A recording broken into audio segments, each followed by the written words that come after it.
عزیزان گرامی، معزز بہنوں اور بیٹیوں، نبی کریم صلی اللہ علیہ وسلم نے ارشاد فرمایا کہ مجتمع قوم فی بیت من بیوت اللہ یتلون کتاب اللہ ویتدارسونہ بینہم الا حفتہم الملائکہ ونزلت علیہم السکینہ وغشیتہم الرحمہ وذکرہم اللہ فی من عندہ، رواہ مسلم۔ کسی بھی اللہ کے گھروں میں، کسی گھر میں کوئی مسلمان لوگ اکٹھے ہوتے ہیں جو اللہ کی کتاب کی تلاوت کرتے ہیں اور اس کو ایک دوسرے کو سمجھتے اور سمجھاتے ہیں، تو اللہ کی طرف سے یہ انعام ان کے لیے ہوتے ہیں۔ فرشتے ان کو ڈانپ لیتے ہیں اور رحمت ان پر نازل ہونا شروع ہو جاتی ہے۔ وَذَكَرَهُمُ اللَّهُ فِي مَنْ عِنْدَهُ، اور اللہ رب العزت اپنے ہاں فرشتوں میں ان لوگوں کا ذکر فرماتے ہیں۔ نبی کریم صلی اللہ علیہ وسلم کا جو خطبہ جمعۃ المبارک ہوتا تھا وہ اللہ کی آیات کی تلاوت پر ہوتا تھا، یا اللہ کی جو ہے وہ طرف بلانا ہوتا تھا، جیسا کہ صحابہ کرام آپ سے بیان کرتے ہیں کہ رسول اللہ صلی اللہ علیہ وسلم بعض دفعہ خطبہ ارشاد فرماتے تو اس میں صرف قرآن کی آیات ہی پڑھتے تھے۔ چونکہ آپ قرآن کی آیات پڑھتے، صحابہ کرام اس کو بڑے اچھے طریقے سے سمجھ لیتے تھے، اس لیے آپ کا وہ آیات پڑھنا ہی کافی ہوتا تھا۔ ایک دفعہ آپ نے صرف خطبہ ارشاد فرمایا، اس میں صرف سورۃ قاف وہ پڑھی اور خطبہ ختم کر دیا۔ سورۃ قاف کوئی چھوٹی سورت نہیں ہے لیکن مناسب، لیکن آپ نے وہ سورت پڑھی اور یہی آپ کا خطبہ تھا۔ اور آپ کے خطبے میں اکثر اللہ تعالیٰ کی کتاب جو ہے وہی قرآن کی آیات ہی ہوتی۔ تو آج کے خطبہ میں ہم بھی انشاءاللہ العزیز ایک چھوٹی سی سورت، چھوٹی سے مراد جو الفاظ میں چھوٹی ہے، اس سورت کی تلاوت اور اس کی جو ہے وہ تفسیر اور شرح انشاءاللہ العزیز بیان کریں گے۔ اللہ تعالیٰ ہمیں ٹھیک بیان کرنے کی اور اس پر عمل کرنے کی توفیق نصیب فرمائے۔ یہ سورت جو ہے، اس سورت کا نام سورۃ العصر ہے۔ اعوذ باللہ السمیع العلیم من الشیطان الرجیم، بسم اللہ الرحمن الرحیم، والعصر ان الانسان لفی خسر الا الذین آمنوا وعملوا الصالحات وتواصوا بالحق وتواصوا بالصبر۔ یہ سورت جو ہے یہ قرآن کریم کی مختصر ترین صورتوں میں سے ایک صورت ہے، لیکن معنی کے اعتبار سے یہ بہت عظیم الشان صورت ہے۔ امام شافعی رحمۃ اللہ علیہ فرماتے ہیں کہ لو تدبر الناس هذه السورة لوسعتهم، اگر لوگ صرف اسی صورت پر ہی غور و فکر کر لینا، اسی کو سمجھ لیں، تو یہی ان کی زندگی سنوارنے کے لیے کافی ہو جائے گی۔ طبرانی میں ایک روایت ہے، نبی صحابہ کا جی عمل امام طبرانی نے نقل کیا ہے اور شیخ البانی نے اس کو صحیح قرار دیا ہے کہ صحابہ کرام کئی دفعہ، بہت سارے صحابہ ایسے تھے کہ جب وہ ایک دوسرے کو ملتے تو ایک دوسرے کو سورہ عصر سناتے، وہ اس کو سناتا والعصر ان الانسان لفی خسر الا الذین، یہ پوری صورت، اور دوسرا پھر دوسرے کو سناتا ہے۔ یہ صرف ان کی ملاقات ہوتی تھی، ملاقات کرتے ایک دوسرے کو سورہ عصر سناتے اور سلام لے کے جو ہے وہ اپنے راستے پہ چل دیتے۔ یعنی مقصد کیا ہوتا تھا کہ وہ ایک دوسرے کو نصیحت کرتے تھے، اللہ کی طرف دعوت دیتے تھے، اور قرآن کریم کے ساتھ ایک دوسرے کو اللہ کی یاد دلاتے اور اللہ کا خوف دلاتے تھے۔ اس صورت میں والعصر ان الانسان لفی خسر، اس کا پہلے ترجمہ سن لیجیے۔ اعوذ باللہ من الشیطان الرجیم، والعصر، اللہ تعالیٰ فرماتے ہیں کہ والعصر، قسم ہے زمانے کی، ان الانسان لفی خسر، بے شک سارے کے سارے انسان یقیناً گھاٹے میں ہیں، الا الذین آمنوا وعملوا الصالحات، سوائے ان لوگوں کے جو ایمان لائے اور انہوں نے عمل صالح کیے، وتواصوا بالحق وتواصوا بالصبر، اور انہوں نے ایک دوسرے کو حق کی وصیت کی اور ایک دوسرے کو صبر کی نصیحت کی۔ یہ چار آیات ہیں، یہ چار آیات ہیں۔ پہلی جو سب سے آیت ہے والعصر، کہ قسم ہے زمانے کی۔ اللہ رب العزت فرماتے ہیں قسم ہے مجھے زمانے کی۔ اللہ رب العزت کو کسی قسم کھانے کی ضرورت نہیں ہے۔ اللہ تعالیٰ کی ہر بات سچی ہے۔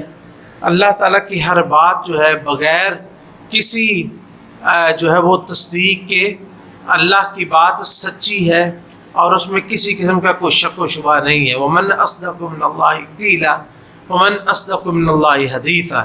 لیکن بعض دفعہ کوئی بات اتنی اہم ہوتی ہے کہ اللہ رب العزت اس کے ساتھ پھر قسم جو ہے وہ اٹھاتے ہیں۔ یہ قسم کا معاملہ اللہ رب العزت کے ساتھ ہے۔ ہمیں حکم دیا گیا کہ ہم سوائے اللہ کے کسی کی قسم ہے نہیں اٹھا سکتے۔ اللہ تعالیٰ جس کی مرضی قسم اٹھائیں، یہ اللہ کی ساری مخلوقات ہے، تو جو بھی قسم اٹھائی جاتی ہے نا، اس کا اپنے ماں باپ کے ساتھ تعلق ہوتا ہے، اس اعتبار سے یہ قسم ہوتی ہے۔ تو اللہ تعالیٰ نے قسم اٹھائی ہے زمانے کی، زمانے کی قسم، کیونکہ زمانہ جو ہے تمام قسم کے معاملات اسی کے اندر ہوتے ہیں۔ اس میں زمانے میں انسان دیکھیں ایک وقت میں کتنے انسان اس دنیا میں آتے ہیں اور کتنے انسان اس دنیا سے جاتے ہیں، کتنوں کو رزق ملتا ہے، کتنے عزت سے محروم ہوتے ہیں، کتنے بیمار ہوتے ہیں، کتنے شفا یاب ہوتے ہیں، کتنے کو عروج ملتا ہے، کتنے پستی میں چلے جاتے ہیں، کتنے لوگ جو ہے وہ اعمال صالحہ کرتے ہیں، کتنے گناہوں پہ قائم رہتے ہیں، کتنے لوگ گناہوں کے دلدل میں گھستے ہیں، کتنے لوگ ہیں جن کی اللہ تعالیٰ توبہ قبول فرماتا ہے۔ یہ سارا کچھ اس زمانے کے اندر ہی ہوتا ہے۔ اس زمانے کی قید سے کوئی نکل نہیں سکتا۔ تو اس لیے اللہ تعالیٰ نے وقت کی جو اہمیت کے پیش نظر جو کہ کئی جگہ پہ قسمیں کھائی، مثلا واللیل اذا یغشا والنہار اذا تجلی، اللہ تعالیٰ نے رات کی قسم اٹھائی ہے اور دن کی قسم اٹھائی ہے۔ تو یہ جو اوقات کی قسمیں اللہ تعالیٰ نے کئی جگہ پہ، اور یہاں پہ والعصر پورے زمانے کی قسم ہے جس کے اندر یہ سارا کام ہوتے ہیں، اور اس کے اندر اور صبح بھی ہے، یعنی اس سے کوئی وقت نکل نہیں سکتا، وہ صبح کا ہو، وہ شام کا ہو، دوپہر کا ہو، انسان سویا ہے، جاگ رہا ہے، کوئی بھی کام کر رہا ہے، اس زمانے سے وہ باہر نہیں نکل سکتا۔ یعنی زمان اور مکان یہ دو ایسی چیزیں ہیں جو انسان کو گھیرے ہوئے ہیں، انسان اس سے نہیں نکل سکتا۔ کسی جگہ جو ہے وہ اللہ کی بنائی ہوئی، زمانہ جو ہے وہ اللہ کا بنایا ہوا۔ ان الانسان لفی خسر، بے شک سارے کے سارے انسان جو ہے وہ نقصان میں ہے۔ ان الانسان لفی خسر، سارے کے سارے انسان، وہ چاہے کسی قسم کے ہوں، سوائے اس کے جس کا اللہ رب العزت ذکر فرمائے گا۔ بس اس میں ہر انسان، چاہے وہ جو ہے وہ چھوٹا ہے، وہ بڑا ہے، وہ چاہے بوڑھا ہے، وہ چاہے جوان ہے، وہ مرد ہے، وہ عورت ہے، اسی طرح مالی اعتبار سے وہ امیر آدمی ہے، وہ غریب آدمی ہے، وہ جو ہے وہ درمیانے طبقے سے تعلق رکھتا ہے، متوسط طبقے سے تعلق رکھتا ہے، وہ جو ہے وہ اس کی کوئی بھی جنسیت ہے، جنسیت سے مراد وہ کسی بھی ملک کا شہری ہے، کسی بھی جو علاقے کا رہنے والا ہے، چاہے وہ افریقہ کے دور دراز علاقوں میں رہنے والا یا یورپ اور امریکہ کے ترقی یافتہ علاقوں میں رہنے والا ہو، چاہے وہ پاکستان کا باشندہ ہو، ہندوستان کا، کوئی بھی ہے، جتنے انسان ہیں وہ سارے کے سارے خسارے میں ہیں، سارے کے سارے خسارے میں ہیں۔ اور انسان کا خسارہ کیا ہے؟ خسارہ کیا ہوتا ہے؟ خسارہ کیا ہوتا ہے؟ دیکھیں کہ انسان کے پاس رأس المال ہوتا ہے، جسے راس ہم پنجابی میں کہتے ہیں نا، راس ہے، رأس المال ہے۔ اگر اس رأس المال کے بدلے میں انسان اس سے اچھی چیز حاصل کر لے تو یہ فائدہ ہے، تو یہ فائدہ، لیکن اگر اس سے ناقص چیز حاصل کرے تو یہ نقصان ہے۔ تو یہ اصل میں انسان کا رأس المال کیا ہے؟ وقت، اور انسان کی عمر اس کا رأس المال ہے۔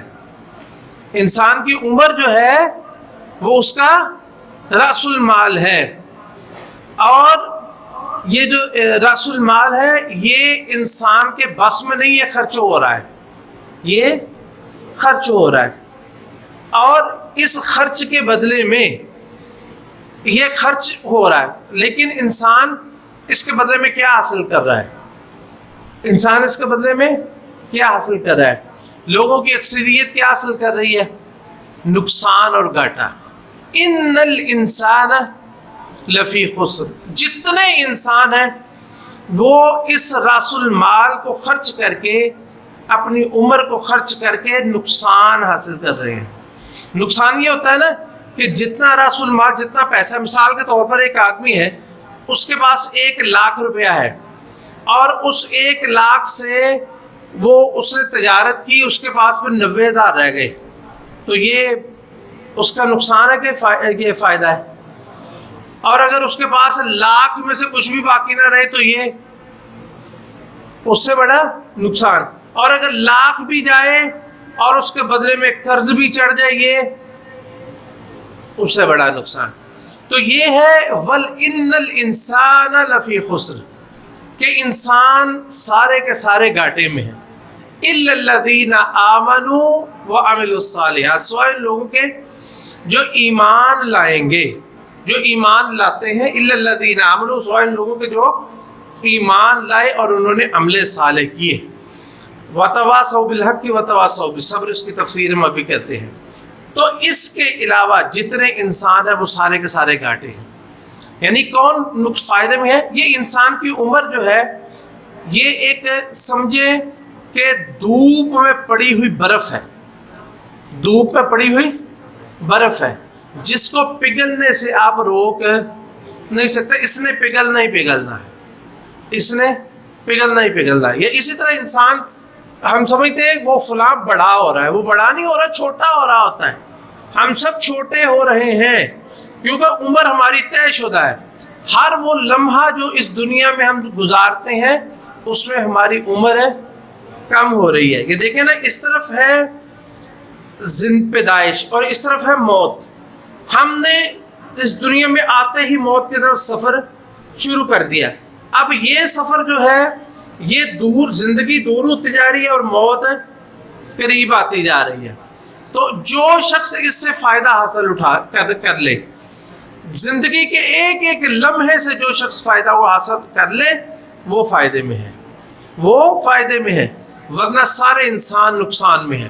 آپ دیکھ لیں دنیا میں امیر ترین آدمی کون ہے؟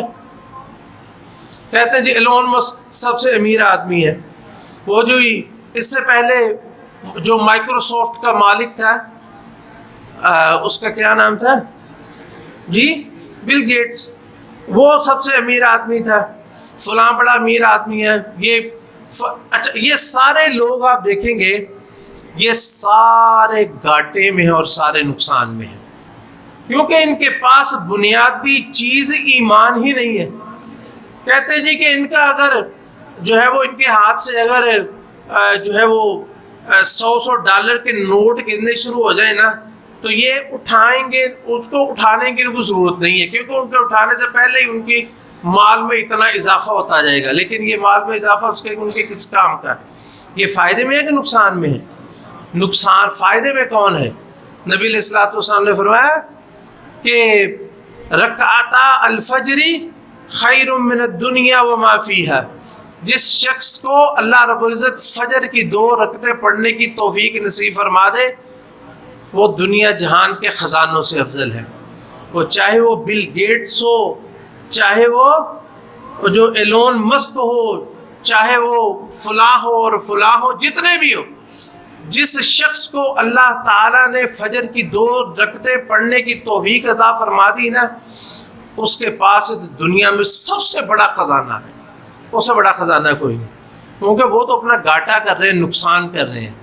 ادھر سانس بند ہو، ان کا مال کسی کام آئے گا؟ بلکہ ایک ایک پائی کا حساب دینا پڑے گا انہیں۔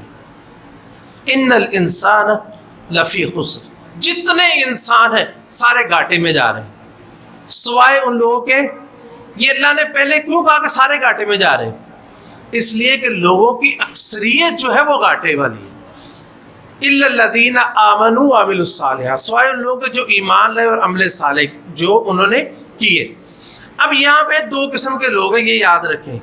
ایک تو ہے جو مطلقاً گھاٹے میں ہے، جو مطلقاً گھاٹے میں ہے، یعنی یہ وہ لوگ ہیں جو ایمان لائے ہی نہیں، جو ایمان لائے ہی نہیں۔ ایمان کیا ہے؟ ایمان کسے کہتے ہیں؟ ایمان کسے کہتے ہیں؟ اقرار باللسان، زبان کے ساتھ۔ اب 3 لفظوں میں سمجھ لیں ایمان کسے کہتے ہیں۔ یہ چیز نا کبھی آپ کو بولنی نہیں چاہیے۔ یہ چیزیں ہم بنیادی پوچھتے ہیں نا، مثلا ایمان کسے کہتے ہیں، ارکان اسلام کسے کہتے ہیں، ارکان ایمان، یہ چیزیں آپ کو کبھی بھی بھولنی نہیں چاہیے۔ ایمان کیا ہے؟ زبان سے اقرار کرنا، تصدیق اور عمل۔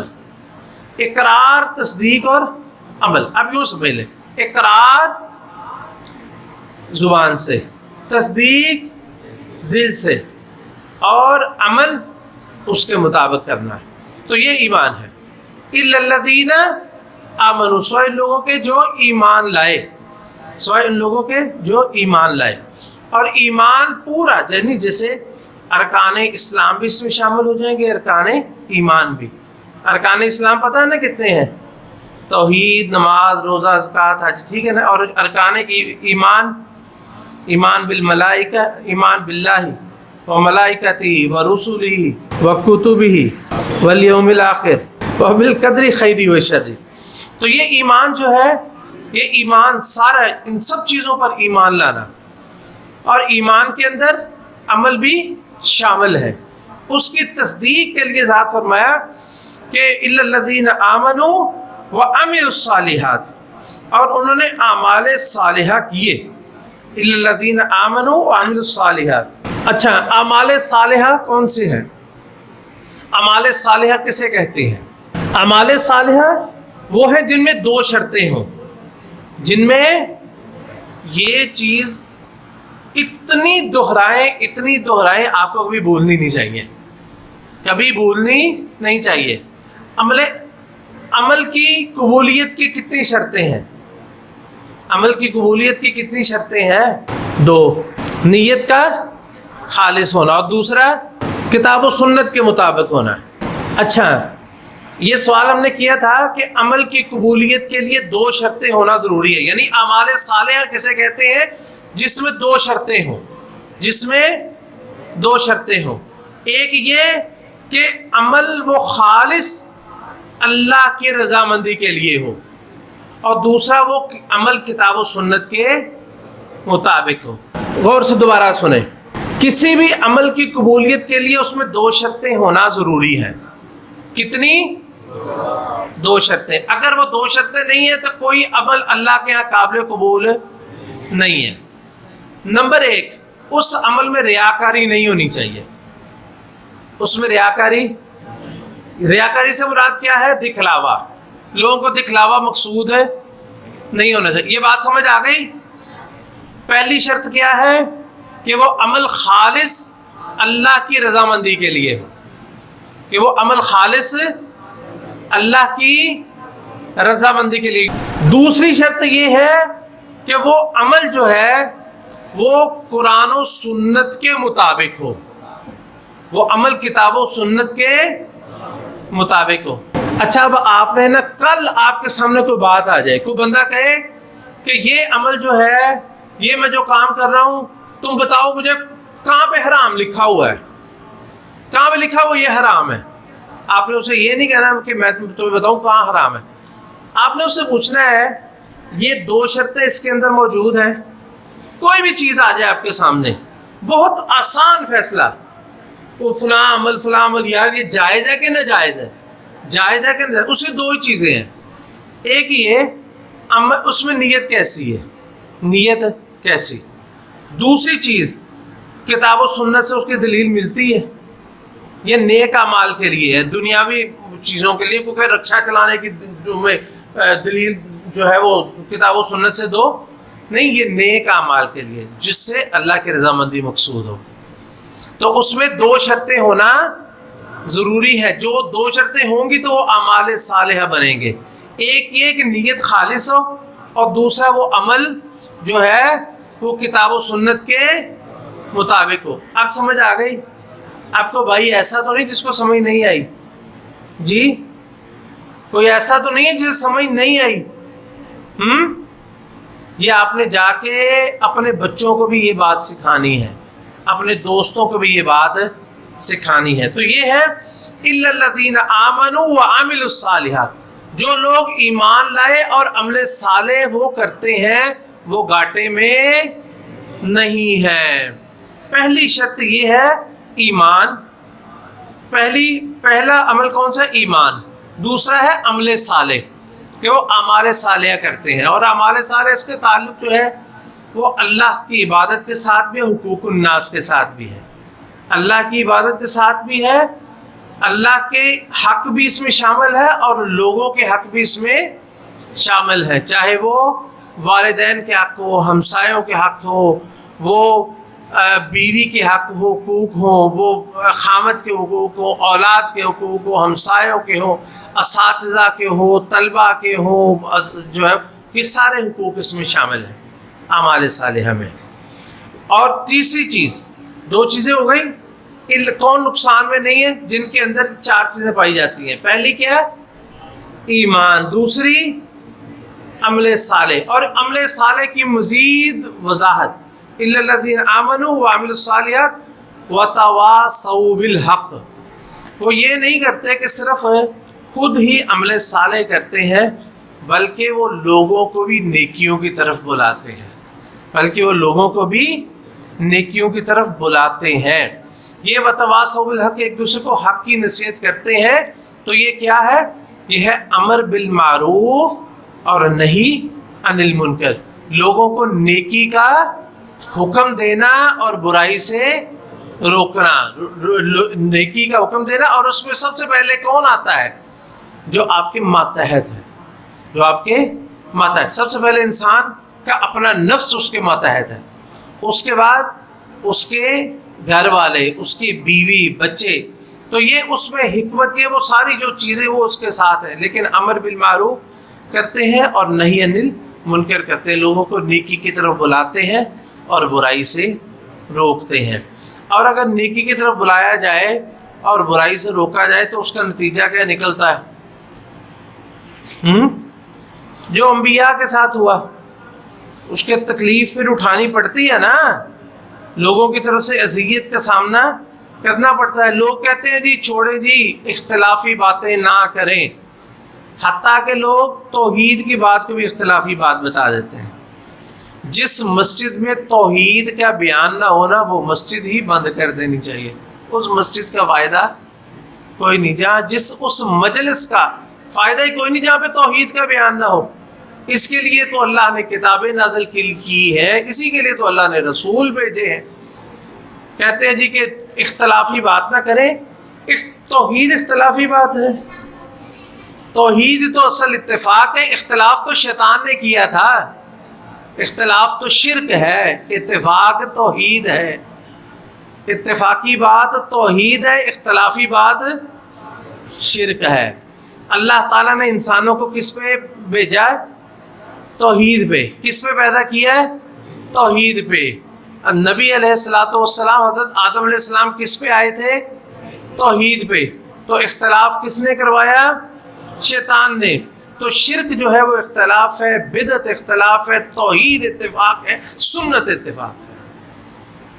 تو اس لیے جب بھی آپ اس کی بات کریں گے تو اس سے تکلیف آئے گی، مصیبت آئے گی، تو پھر اس پہ کیا کرنا ہے؟ وَتَوَاصَوْا بِالصَّبْرِ۔ حضرات گرامی، چار چیزیں ہم نے ذکر کی تھی کہ جس شخص میں یہ پائی جائے وہ گھاٹے میں نہیں ہے، باقی سارے گھاٹے میں ہیں۔ پہلی چیز ایمان، پھر عمل صالح، تیسری چیز وتواصوا بالحق، وہ ایک دوسرے کو حق کی نصیحت کرتے ہیں، اور چوتھی وتواصوا بالصبر، ایک دوسرے کو صبر کی نصیحت کرتے ہیں، ایک دوسرے کو صبر کی نصیحت کرتے ہیں۔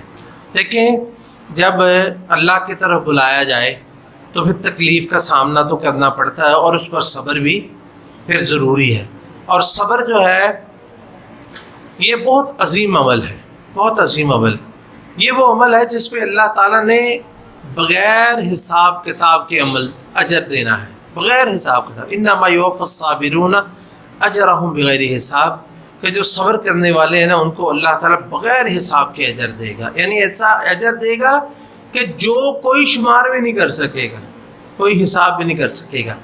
اور صبر جو ہے اس کی 3 قسمیں ہیں، یہ یاد رکھیں، صبر کی 3 قسمیں ہیں۔ ایک ہے الصبر علی طاعت اللہ، اللہ کی اطاعت پر صبر کرنا، اللہ کی فرما برداری پر صبر کرنا۔ مثلا اللہ تعالیٰ نے حکم دیا ہے نماز پڑھنے کا، اب نماز کی پابندی کرنا، اس کو بر وقت ادا کرنا، با جماعت ادا کرنا، یہ جو ہے وہ مطلب ایک مثال ہے اس کی، جو ہے وہ عمل صالح کی، یہ صبر کی ایک مثال ہے کہ اللہ تعالیٰ کی فرما برداری پر صبر کرنا۔ یہ کوئی آسان کام نہیں ہے، یہ کوئی آسان کام نہیں ہے، یہ اللہ جس کو توفیق نصیب فرمائے۔ اللہ تعالیٰ ان اللہ یأمر بالعدل والاحسان، اللہ تعالیٰ حکم دیتے ہیں عدل کرو، اللہ تعالیٰ حکم دیتے ہیں احسان کرو، نیکی کرو، اس پر جو ہے وہ صبر کرنا۔ اللہ تعالیٰ حکم دیتے ہیں کہ جو ہے وہ اس کا ذکر کیا جائے، اللہ تعالیٰ حکم دیتے ہیں والدین کی فرما برداری کی جائے، اللہ تعالیٰ حکم دیتے ہیں کہ ہمسایوں کے ساتھ اچھا سلوک کیا جائے، اللہ تعالیٰ حکم دیتے ہیں زکوٰۃ ادا کی جائے، اللہ تعالیٰ حکم دیتے ہیں حج کیا جائے، اللہ تعالیٰ صدقات خیرات کا حکم دیتے ہیں، اللہ تعالیٰ ہمیں حکم دیتے ہیں کہ جس چیز کا پہ اللہ تعالیٰ یہ مطلب جتنے احکام ہیں ان پر سب پر عمل کرنا جو ہے وہ صبر ہے۔ اور بعض لوگوں کے لیے بڑے بڑے عمل وہ کر لیتے ہیں، ان کے لیے صبر آسان ہوتا ہے، بعض میں چھوٹی سی چیز اس پہ صبر نہیں ہوتا ہے۔ اللہ کا حکم ہے، مثلا اللہ کے رسول علیہ السلام نے ہمیں حکم دیا داڑھی کو پوری رکھو، اس پر صبر کرنا کتنا مشکل ہو جاتا ہے، داڑھی رکھنے پر صبر کرنا کتنا مشکل ہو جاتا ہے۔ یہ بھی صبر کی قسم ہے میرے بھائیوں، اللہ نے حکم دیا اس کو چھوڑ دو، اس کو معاف کر دو۔